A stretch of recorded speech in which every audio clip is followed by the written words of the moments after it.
నమస్తే. Welcome to BRK health. నేను ఝాన్సీ. ఇవాళ మన స్టూడియోలో వంటింటి వైద్యానికి పెట్టింది పేరు. వంటింటి చిట్కాలకు కేర్ ఆఫ్ అడ్రెస్.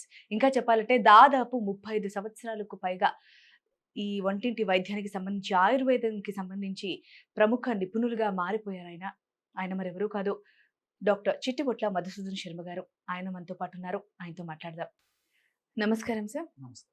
సార్, ఇవాళ పర్టిక్యులర్‌గా టాపిక్ ఏంటంటే మంకుమచ్చలు. అవును. ఇవాళ జెన్‌జీ వాళ్ళకి అర్థం కావాలంటే హైపర్ పిగ్మెంటేషన్. ఇది ఈ మధ్య కాలంలో జబ్బులతో పాటు వయసురీత్యా ఇది కూడా వచ్చేస్తుంది సార్. అండ్ అలాగే మీరు 35 సంవత్సరాల నుంచి ఇందులో అనుభవజ్ఞులు కాబట్టి మా కోసం ఒక రెమెడీ చెప్పండి. పైగా ఈ మంగుమచ్చలకి సంబంధించి అసలు వీడియోస్ అంటే మామూలుగా కామెంట్ సెక్షన్‌లోనే కానీ ఎక్కడైనా గానీ సెర్చ్ చేస్తుంటే దీనికోసం ఎక్కువ సెర్చ్ చేస్తున్నారు సార్. సో, అలాంటి వారు అలా బాధపడుతున్న వారికి మీరు ఒక మంచి రెమెడీ చెప్పండి సార్. తప్పకుండామా. అసలు ఈ మంగుమచ్చల సమస్య ఈ మధ్య కాలంలో విపరీతంగా పెరిగిపోతుందమ్మా. ఆడవాళ్ళలో ఈ ప్రాబ్లమ్ మరీ ఎక్కువగా ఉంటుంది. మగవాళ్ళకు తక్కువగా ఉంటుంది. ఇద్దరికి ఉంటుంది. అవును సార్. సో, దీనివల్ల ఏంటంటేమా యాక్చువల్‌గా ఇది ఒకరి నుంచి ఒకరు వచ్చేటువంటి అంటువ్యాధి కాదు. అదేవిధంగా నూటిలో దాదాపు 80% 90% మందికి పిల్లలకొచ్చేటువంటి పరిస్థితి కాదు. అంటే తమ ఓకే. సంతానానికి కొంతమందిలో వస్తుందమ్మా. అందరికి రాదమ్మా. Okay sir. చాలా తక్కువ శాతం మందిలో వచ్చేటువంటి అవకాశం ఉంటుంది. అట్నే అంతేకాకుండా దీనివల్ల దురద, మంట, పోటు, అసౌకర్యం ఏముండవమ్మా. ఓకే. చూసేదానికి కేవలం సౌందర్యపరమైనటువంటి ఇబ్బందే ఈ మంగుమచ్చల వల్ల కలుగుతుంటుంది. అవును అసలు సార్. ఈ మంగుమచ్చల సమస్య ఎందుకొస్తుందంటేమా, చర్మంలో మనకు రంగునిచ్చేటువంటి మెలనిన్ అనేటువంటి రంజక పదార్థము ముఖం మీద ఒక్కొక్క భాగంలో ఎక్కువగా అక్యుములేట్ అంటే సంచితం అవును సార్. అయిపోతుందమ్మా. ఆ! ఆ మెలనిన్ అనేటువంటి చర్మానికి రంగునిచ్చేటువంటి పదార్థము ముఖ భాగంలో, చర్మం భాగంలో ఎక్కువగా ఎక్కడైతే సంచితమైందో అక్కడ మనకు చర్మం కలర్ మారిపోతుంది. హ్మ్.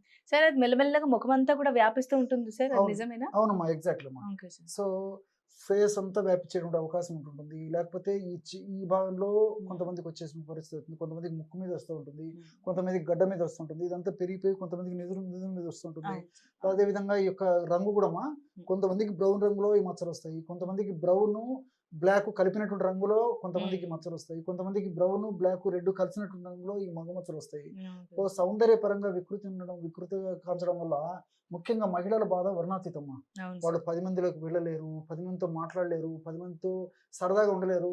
మానసికంగా కుంగిపోయి చాలా వేదనకు గురైపోయి చాలా ఇబ్బంది అవును పడుతుంటారమ్మా. సార్. ఎంతున్నా, ఏమున్నా, ఎంత బా తింటున్నా, ఎంత బాగా డబ్బులున్నా సడెన్‌గా ఫేస్‌కొచ్చేసరికి ఆ తెలియని ఇన్‌కన్వీనియన్స్ ఏదైతే ఉందో అది ఫేస్‌లో కనిపించేస్తూ అంతే ఉంటుంది. కదమ్మా. అవును చూసేసరికి సార్. ఫేస్‌లో కనిపిచ్చేసరికి హ్మ్.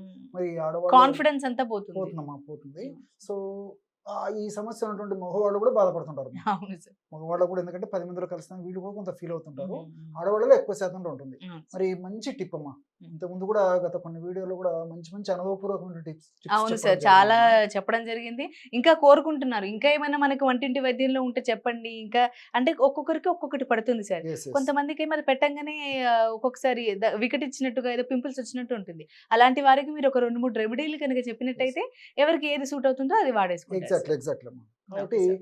ఎక్కువ శాతం మందికి ఉపయోగపడేటువంటి రెమెడీసే మనం జనరల్‌గా చెప్తుంటామా. అవును సార్. అంటే శరీర తత్వాన్ని బట్టి కూడా దాని యొక్క ఫలితం ఆధారపడి ఉంటుంది. ఓకే కానీ సార్. చాలా చక్కగా పనిచేస్తాయమ్మా. Okay sir. ఓకే. అలాంటి మంచి ఒక టిప్ చెప్తాను చూడమ్మా. Okay sir. దీనికి కావాల్సినటువంటి పదార్థాలు కూడా జస్ట్ 4 పదార్థాలమ్మా. ఓకే. ఏవి సార్ మీరు అవి? చెప్తే ఆశ్చర్యపోతారమ్మా. చెప్పండి సార్. ఇంతకుముందు కూడా చెప్పారు కదమ్మా! ఒంటింటి వైద్యానికి సంబంధించినవి చెప్తుంటాను నేను జనరల్‌గా. Okay sir. అంటే ఓకే అందరికి సార్. అందుబాటులో ఉండాలి. అందరూ చేసుకోగలగాలి. సింపుల్‌గా ఉండాలి. దానివల్ల సైడ్ ఎఫెక్ట్స్ ఉండకూడదు. సైడ్ బెనిఫిట్స్ ఉండాలమ్మా. అవును అది సార్. నా కాన్సెప్ట్. కరెక్టే సో, సార్. అలాంటి వాటిల్లో బంగాళాదుంప గుజ్జు చాలా బాగా పనిచేస్తుందమ్మా. బంగాళాదుంప గుజ్జు. బంగాళాదుంప. Okay sir. సో, ఇది బంగాళాదుంపలు కదమ్మా! అవును సంవత్సరం సార్. అంతా కూడా మన ఇళ్లల్లో ఉంటాయి. హ్మ్. మార్కెట్‌లో దొరుకుతాయి. బంగాళాదుంపను ఈ విధంగా గుజ్జు తయారు చేసుకొని, ఆ గుజ్జును ఓకే సార్. ఉపయోగించుకోవాలమ్మా. ఓకే ఈ సార్. బంగాళాదుంప గుజ్జులో కూడా మంగమచ్చలను తగ్గించేటువంటి అద్భుతమైన ఔషధ గుణాలు, రసాయన తత్వాలు ఉన్నట్లు రీసెర్చ్ లో కూడా తెలియజేయడం జరిగిందమ్మా. Okay sir. ఓకే. పరిశోధనలో కూడా. Okay sir. రెండవ పదార్థంగా జాజికాయలమ్మా. జాజికాయ. జాజికాయలమ్మా. సో, ఈ జాజికాయలు మనకు సంవత్సరం అంతా మార్కెట్‌లో దొరుకుతాయి. Okay sir. అదేవిధంగా ఆహ్, క ప కిళ్ళిలలో వాడుతుంటారు. అదేవిధంగా తాంబూల సేవనలో ప్రధానంగా ఉపయోగిస్తుంటారు. అవును సార్. కొన్ని ఆహార పదార్థాల వంటకాల తయారీలో కూడా సువాసన ద్రవ్యంగా జాజికాయలు మన ఇళ్లలో కూడా వాడుకుంటుంటారమ్మా. హ్మ్. సో, దీన్ని కూడా పొడి చేసుకోవాలి సార్? పొడి చేసి పొడి పెట్టుకోవాలమ్మా. చేసి పెట్టుకోవాలి. పొడి చేసి ఈ విధంగా జాజికాయల పొడి పెట్టుకోండాలి. మిక్సీలో ఏసేస్తే ఈజీగా పౌడర్ అయిపోతుంది. Okay sir. రెండవది. అదేవిధంగా మూడవ పదార్థంగా నిమ్మ నిమ్మకాయ. నిమ్మకాయమ్మ. చాలా ఈజీ. ఇంకా ఈజీ అది. జనరల్‌గా కొనేస్తుంటారు అంతే, మార్కెట్ లో అవునమ్మా. కనిపించేస్తుంటాయి మనకు. ఇంచుమించు ప్రతి ఇంట్లో ఉంటుందమ్మా అవును సార్. నిమ్మకాయ. అవును. సంవత్సరంతో మార్కెట్‌లో కూడా దొరుకుతుంది. సో, నిమ్మకాయ కూడా అవసరమవుతుందమ్మా. ఓకే అదే సార్. విధంగా నాలుగవ పదార్థంగా పాలమ్మ. పాలు. పాలు కూడా కాచినటువంటి పాలు వాడుకుంటే సరిపోతుంది. ఓకే చాలా సార్. మందికి సందేహం వస్తుంటుంది. ఉమ్. పచ్చి పాలు వాడుకోవాలన్నా, కాచిన పాలు వాడుకోవాలని చెప్పేసి ఏవైనా వాడుకోవచ్చు కానీ కాచిన పాలు ప్రధానంగా వాడుకోవాలమ్మా. Okay so, sir. ఈ విధంగా ఈ 4 పదార్థాలతోనే బ్రహ్మాండమైనటువంటి మంగుమచ్చలను తగ్గించేటువంటి దివ్యమైనటువంటి శీఘ్రంగా సత్వరమే వెంటనే దాని యొక్క ప్రభావాన్ని చూపించి ఆ యొక్క మంగుమచ్చలు తగ్గేందుకు దోహదపడేటువంటి అద్భుత ఔషధం ఇప్పుడు మనం తయారు చేసుకోవచ్చమ్మా ఓకే ఈ సార్. 4 పదార్థాలతో. Okay sir. ఇంగ్రీడియంట్స్ అయితే చెప్పారు సార్. మరి మా కోసం దాన్ని మీరు స్వయంగా ఒకసారి తయారు చేసి చూపించండి సార్. తప్పకుండా. బంగాళదుంప గుజ్జమ్మా.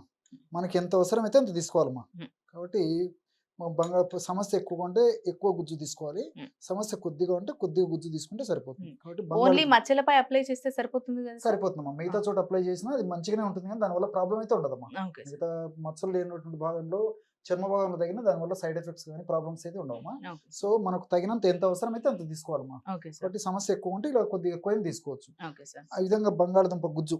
దీన్నే బంగాళదుంప అనేసరికి కొన్ని ప్రాంతాల్లో ఒక పేరుతో పిలుస్తారమ్మా. కొన్ని ప్రాంతాల్లో ఆలుగడ్డలు అంటారు. అవును. కొన్ని అవును ప్రాంతాల్లో సార్. పొటాటో అంటారు. కొన్ని ప్రాంతాల్లో ఉర్లగడ్డలు అంటారు. అవును సార్. కాబట్టి పదార్థం మాత్రం ఒకటేమ్మా. ఓకే. ఆ గుజ్జు లోపల ఉన్నటువంటి గుజ్జమ్మా. హ్మ్. గుజ్జు ఈ విధంగా తీసుకొని హ్మ్. అందులో జాజికాయల పొడమ్మా. ఓకే. జాజికాయల పొడి ఇది ఏ మేరకు తీసుకోవాలి సార్? ఇది జస్ట్ ఒక పించమ్మా. పించ్. ఒక సో, పించ్. ఇలా 2 మనకు మన తెలుగులో చెప్పాలంటే చిటికెడు. చిటికెడు ఎగ్జాక్ట్‌లీ. హ్మ్. సో, చిటికెడు పొడి జాజికాయల పొడి ఏసేయాలమ్మా. Okay sir. ఈ విధంగా ఒక చిటికెడు జాజికాయల పొడి ఏసేయాలి. హ్మ్. అదే విధంగా కాస్త తగినంత నిమ్మరసం కూడా అందులో కలిపేసేయాలమ్మా. Okay sir. సో, నిమ్మరసం కూడా మనకి ఎంత అవసరమైతే అంత ఒక 4 చుక్కలు గాని, 5 చుక్కలు గాని, 3 చుక్కలు గాని, 3-5 చుక్కల వరకు నిమ్మరసం కలపాలి. నిమ్మరసం కలిపేసుకోవాలి. చివరగా పాలు కలపాలమ్మా. పాలు. కాచినటువంటి పాలమ్మా. ఇంతకుముందే ఓకే. మీకు ఔషధం గురించి ప్రస్తావించేటప్పుడు చెప్పాను కదమ్మా. సో, ఈ పాలు కాచినటువంటి పాలు కలుపుకోవాలమ్మా అని చెప్పేసి కాచినటువంటి పాలు కలపాలి. కాస్త కొంచెం ఎక్కువ కలుపుకుంటే సరిపోతుందమ్మా. ఓకే. నిమ్మరసం తక్కువ ఉండాలి. ఓకే. మిల్క్ పాలు ఎక్కువ ఉండాలమ్మా. ఓకే. ఇక్కడ నిమ్మరసం కాబట్టి 3 చుక్కలు జనరల్‌గా సరిపోతుంది. మరి ఏదైనా అవసరమైతే 4 లేదా మాక్సిమం 5 చుక్కల కంటే ఎక్కువ వాడకూడదమ్మా. Okay sir. పాలు అవసరాన్ని బట్టి హ్మ్. మరి హాఫ్ టీ స్పూన్ వరకు కూడా వాడుకోవచ్చమ్మా. ఓకే. ఇప్పుడు మనం ఏమేమి కలుపుకున్నామమ్మా? బంగాళదుంప గుజ్జు, బంగాళదుంప. అదేవిధంగా జాజికాయ పొడి ఒక చిటికెడు కలుపుకున్నాము. హ్మ్. తగినంత నిమ్మరసం కలుపుకున్నాము. అదేవిధంగా చివరగా తగినన్ని పాలు. పాలు కలిపాము. ఓకే ఈ సార్. విధంగా ఈ ఇది 4 థిక్ పేస్ట్ లాగా ఉండాలా సార్? లేకపోతే నార్మల్‌గా లిక్విడీ లాగా, అంటే పాలు మనము ఎక్కువ ఏసుకోవచ్చు అని అంటున్నారు కదా! అవునమ్మా. కొంచెం లిక్విడీ లాగా ఉన్నా పర్లేదా? సెమీ లిక్విడ్‌గా ఉంటే సరిపోతుంది. Semi liquid. సెమీ లిక్విడ్‌గా ఉంటే సరిపోతుంది. ఓకే. ఈ అంటే అప్లై చేసుకోవడానికి అనువుగా యెస్. ఉండాలంటారు. యెస్. ఎగ్జాక్ట్‌లీ అమ్మా. ఓకే చూడండమ్మా సార్. నేను తయారు చేసి చూపించినటువంటి పద్ధతిలో ఈ విధంగా తయారు చేసుకోవడం వల్ల హ్మ్. చాలా సులువుగా మనం అప్లై చేసుకోవచ్చు. అప్లై చేసుకున్నప్పటికీ కొద్దిసేపు కూడా స్కిన్ మీద బాగుంటుంది కాబట్టి వెంటనే ఆరిపోకుండా దాని ఓకే యొక్క సార్. ఔషధ గుణాలు కూడా బాగుంటాయి కాబట్టి ఔషధం కూడా చాలా సమర్థవంతంగా పనిచేస్తుందమ్మా. ఈ విధంగా తయారు చేసుకున్నటువంటిదమ్మా. Okay sir. సో, ఈ 4 పదార్థాలు కలపడం వల్ల ఈ ఈ ఈ కన్సిస్టెన్సీలో తయారు చేసుకోవాలమ్మా. ఓకే ఈ సార్. విధంగా తయారు చేసుకున్నది చాలా అద్భుతంగా పనిచేస్తుంది. ఓకే. చాలా మందమ్మా వేలాది రూపాయలు ఖర్చు పెట్టడానికి కూడా వెనకాడరమ్మా. అవును సార్. చాలా అవును సార్. ఖర్చు పెడుతుంటారు. చాలా ప్రయత్నాలు చేస్తుంటారు. చాలా ప్రయోగాలు చేస్తుంటారు. కానీ కొంతమందికి ఆశించినటువంటి ఫలితం కలుగుతుంది కానీ చాలా మంది మాత్రం నిరుత్సాహానికి గురైపోతుంటారమ్మా. అవును సార్. బట్ ఈ ఫార్ములా మాత్రం చాలా అద్భుతంగా పనిచేస్తుంది. సూక్ష్మంలో మోక్షం అని చెప్పి చెప్తుంటాను. మనకి ఓకే ఎందుకంటే సార్. పదార్థాలు తక్కువగా ఉంటాయి అన్నీ తెలిసినటువంటి కాబట్టే వాటి మీద మనకు చులకన భావం ఉంటుందమ్మా. అవును కానీ సార్. నేను చెప్పినటువంటి పద్ధతిలో తయారు చేసుకొని వాడుకోవడం వల్ల చాలా సమర్థవంతమైన ఫలితాలు కలుగుతాయి. ఏమ్మా ఓకే సార్. ఎక్కువ రోజులు వాడినప్పటికీ ఎలాంటి ఇబ్బంది ఉండదు. కానీ ఇక్కడ కూడా ఏం చేయాలంటే అమ్మా ఏదో జ్వరం వస్తే మాత్ర వేసుకుంటే జ్వరం తగ్గినట్లేదు 2 గంటలు 3 గంటలు తగ్గినట్లు దీన్ని ఎక్స్‌పెక్ట్ చేయకూడదమ్మా. Okay sir. ఎందుకంటే చర్మ వ్యాధుల్లో చర్మానికి సంబంధించినటువంటి సమస్యల్లో ఈ మంగుమచ్చల సమస్య కూడా కొంచెం దీర్ఘకాలికంగా ఇబ్బంది పెట్టేటువంటి సమస్య కాబట్టి అవును సార్. పట్టుదలగా ఒక యజ్ఞంలాగా, హోమంలాగా సాధించాలనేటువంటి తపన, కృషి, పట్టుదల ఉండి ఖచ్చితంగా నేను చెప్పినటువంటి పద్ధతిలో మరి తగ్గేదాకా ఇదే పద్ధతిలో వాడుకోవడం వల్ల చాలా సమర్థవంతమైన ఫలితాలు కలుగుతాయమ్మా. ఓకే. ఇక సార్ శరీర ఎప్పుడు పెట్టుకోవాలి సార్? అంటే ఉదయమా? రాత్రా? ఎప్పుడైనా పెట్టుకోవచ్చమ్మా. ఎప్పుడైనా? ఉదయమైనా అప్లై చేసుకోవచ్చు, సాయంత్రమైనా అప్లై చేసుకోవచ్చు, రాత్రైనా అప్లై చేసుకోవచ్చమ్మా. హ్మ్. ఎప్పుడైనా సరేమ్మా తగినంత ఈ విధంగా తయారు చేసుకున్నటువంటి ఈ సెమీ సాలిడ్ లేదా ఒక క్రీమ్ లాంటిది ఇలాంటి ఔషధాన్ని పేస్ట్‌ని తీసుకొని హ్మ్. మొదట ఏం చేయాలంటేమ్మా ఈ మంగుమచ్చలు ఉన్న భాగంలో సున్నితంగా రబ్ చేయాలమ్మా. మర్దనాలాగా చేయాలి. చేత్తో వేలితో. వేలుతో. సో, అప్పుడు ఆ భాగంలో హీట్ ప్రొడ్యూస్ అవుతుందమ్మా. అవును ఆ సార్. హీట్ ప్రొడ్యూస్ అయినప్పుడు వెంటనే ఈ యొక్క లేపనం అప్లై చేసేయాలి. ఓకే. అప్లై చేసేసి మళ్ళా కొద్దిసేపు మర్దన మాదిరి ఓకే. చేయాలి. అంటే ముందుగా మర్దన చేసి తర్వాత ఇది అప్లై చేయాలి. చేయాలమ్మా. ఓకే. చేసేసి మళ్ళా అప్లై చేసిన తర్వాత మళ్ళా ఒక హాఫ్ మినిట్ గాని, పావు నిమిషం గాని మళ్ళా సున్నితంగా మర్దన చేసేసి మళ్ళీ దాన్ని మళ్ళీ అప్లై మళ్ళీ చేయాలి. అప్లై మళ్ళీ చేయాలి. అప్లై చేసేసి ఓకే. ఒక గంట సేపు ఉన్న తర్వాత కడిగేసేయాలమ్మా. ఓకే. గోరువెచ్చని నీళ్ళైనా పర్లేదా? చల్ల నీళ్ళైనా? మామూలు నీళ్ళైనా కానీ గోరువెచ్చని నీళ్ళైనా సరిపోతుంది. ఓకే. కడిగేసేయడం వల్ల చాలా సమర్థవంతమైన ఫలితాలు కలుగుతాయమ్మా. సో బంగాళదుంప ఈ యొక్క నలుపు మచ్చలు తగ్గేందుకు చాలా అద్భుతంగా పనిచేస్తుందమ్మా. బంగాళదుంపలో ఉంటున్న రసాయన పదార్థాలు, అదేవిధంగా ఈ జాజికాయలో ఉంటున్న రసాయన పదార్థాలు కూడా ఈ నలుపు మచ్చలు తగ్గించేసి, ముఖ్యంగా మెలనిన్ అనేటువంటి ఈ పిగ్మెంట్ ఏదైతే ఉందో ఆ మెలనిన్ అనేటువంటి పిగ్మెంట్ను బాగా తగ్గించేందుకు జాజికాయలో ఉంటున్న రసాయన పదార్థాలు ఉపయోగపడతాయి. అదేవిధంగా నిమ్మకాయ రసంలో ఉన్నటువంటి విటమిన్ సి కానీ, ఆస్కార్బిక్ యాసిడ్ కానీ, సిట్రిక్ యాసిడ్ కానీ ఇవన్నీ బ్లీచింగ్ ఏజెంట్గా పనిచేసేసి చక్కగా పనిచేస్తాయి. ఆ యొక్క మంగు మచ్చలు తగ్గేందుకు సహకరిస్తాయి. అదేవిధంగా పాలలో కూడా కొన్ని రకాలైనటువంటి ఈ యొక్క కెమికల్స్ కూడా ఈ బ్లీచింగ్ ఏజెంట్గా పనిచేయడమే కాకుండా, ముఖ్యంగా ఈ నలుపుతనాన్ని తగ్గించేందుకు పాలలో ఉన్నటువంటి ఈ అనేక రకాల రసాయన పదార్థాలు కూడా ఉపయోగపడతాయి. కాబట్టి మనం ఈ 4 పదార్థాలు కలిపి ఒక ఔషధంగా తయారు చేసుకుని వాడుకుంటున్నాం. కాబట్టి ఫలితాలు మరింత త్వరగా, శీఘ్రంగా, సమర్థవంతంగా వెంటనే వచ్చేందుకు అవకాశం ఉంటుంది. కాబట్టి మరి తప్పకుండా ప్రయత్నం చేయదగ్గ దివ్యమైనటువంటి ఔషధాల్లో, అగ్రస్థానాన్ని పొందదగినటువంటి ఔషధాల్లో దీన్ని కూడా మనం ఆ యొక్క స్థానం దీన్ని కూడా ఇవ్వచ్చమ్మా. అంత ఓకే. అద్భుతంగా పనిచేస్తుంది. Okay sir. Okay sir. మరి మంగు మచ్చలతో బాధపడుతున్న వారికి చక్కటి రెమెడీ చెప్పారు sir. Thank you so much. Okay. చూసారు కదా, డాక్టర్ చిట్టిపుట్ల మధుసూదన్ శర్మ గారు మంగు మచ్చల కోసం ఎంత చక్కటి రెమెడీ చెప్పారు. మంగు మచ్చలు అని అంటే ఇంగ్లీష్లో చెప్పాలంటే హైపర్ పిగ్మెంటేషన్ అన్నమాట. సో ఈ మంగు మచ్చలతో ఎవరైతే బాధపడుతున్నారో సార్ చెప్పిన రెమెడీ అయితే ఫాలో అవ్వండి. మీకోసం ఈ రెమెడీ మరొకసారి చెప్తాను. ఇప్పుడు మొదటగా ఒక ప్లేట్లో ఆలగడ్డ గుజ్జును తీసుకోండి. అది మీ మంగు మచ్చలు ఎంతైతే ఉన్నాయో దానికి సరిపడా మోతాదులో మీరు ఆలు గుజ్జును తీసుకోండి. ఆ గుజ్జులో జాజికాయ పొడిని చిటికెడు జాజికాయ పొడి కలపండి. అలాగే దాని తర్వాత నిమ్మకాయ చెక్కని తీసుకొని మంచిగా 2 భాగాలుగా కట్ చేసి 3-4 చుక్కలు అందులో కలిపేసుకోండి. ఇవన్నీ మంచిగా మిక్స్ చేసుకున్న తర్వాత చివరిగా మీకు పేస్ట్కి సరిపడా అంటే గోరువెచ్చటి పాలని, పచ్చి పాలు తీసుకోవద్దండి దీనికి. గోరువెచ్చని పాలు తీసుకొని అన్నిటినీ మంచిగా సెమీ లిక్విడ్ పేస్ట్ లాగా వచ్చేలాగా నీట్గా కలిపేసుకోండి. దీన్ని మీరు పొద్దునైనా, రాత్రైనా, సాయంత్రం అయినా ఎప్పుడైనా సరే, మీకు ఇప్పుడు ఏదైనా పనిలో పడి నేను చేయలేకపోతున్నాను, నేనేం ఫాలో అవ్వకపోతున్నాను, బయటికి వెళ్ళలేకపోతున్నాను అంటే ట్రీట్మెంట్ అంటే అలా కాదు, ఏదైనా చేయించుకుందాం, అది చేసుకుందాం, బయటికి వెళ్ళలేకపోతున్నాను అనే వాళ్ళకి ఇంట్లో ఈ చిట్కా చక్కగా పనిచేస్తుంది. నేను ఇంతకుముందు చెప్పినట్టుగా ఎప్పుడు టైం దొరికితే అప్పుడు ఫస్ట్ మీకు ఎక్కడైతే మంగు మచ్చలు ఉంటాయో అక్కడ ఫస్ట్ మీ వేళ్ళతో ఒకసారి రబ్ చేసుకోండి. రబ్ చేసుకున్నాక మీకు హీట్ జనరేట్ అవుతుంది.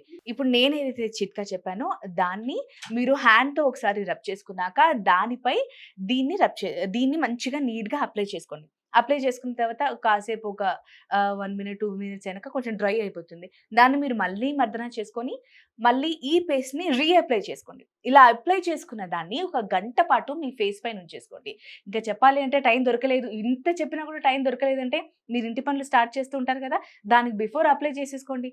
అప్లై చేసుకొని ఆ గంట తర్వాత శుభ్రం చేసేసుకోండి. చక్కగా ఈ రెమెడీ పనిచేస్తుంది. ఇంకోటండి, 1, 2 రోజులు, 3, 4 రోజులు పెట్టేసి నాకు పని చేయలేదు, మీరు చెప్పిన చిట్కా పని చేయలేదు, రెమెడీ పని చేయలేదు అని అనొద్దు. ఏదైనా సరే ఇంటి వైద్యానికి చాలా సమయం పడుతుంది. అది పట్టింది అని అంటే దీర్ఘకాలిక ఉపశమనం ఇస్తుంది. ఈరోజు వచ్చి రేపు వచ్చేది కాదు. సో దీన్ని ఖచ్చితంగా తగ్గే వరకు నీట్గా మర్దన చేయండి. తగ్గినా కూడా నీట్గా అప్లై చేసుకోండి. మీ ముఖమే మెరుగవుతుంది. సో చూసారు కదా, ఇది ఇవాల్టి చిట్కా. మీకు ఇంకా ఏదైనా రెమెడీస్ కావాలనుకున్నా, ఏదైనా సమస్యతో బాధపడుతున్నా కానీ మీరు కామెంట్ సెక్షన్లో తెలియజేస్తే కనుక మళ్ళీ మేము డాక్టర్ చిట్టిపుట్ల మధుసూదన్ శర్మ గారిని పిలిపించి మీకోసం స్వయంగా దాని గురించి రెమెడీ అడిగి మీకోసం వీడియో చేస్తాం. ఈ వీడియో కనుక మీకు నచ్చినట్టయితే లైక్ చేయండి, షేర్ చేయండి, సబ్స్క్రైబ్ చేయండి. ఇది ఇవాల్టి ఎపిసోడ్. మరొక ఎపిసోడ్లో మళ్ళీ కలుద్దాం. నమస్తే.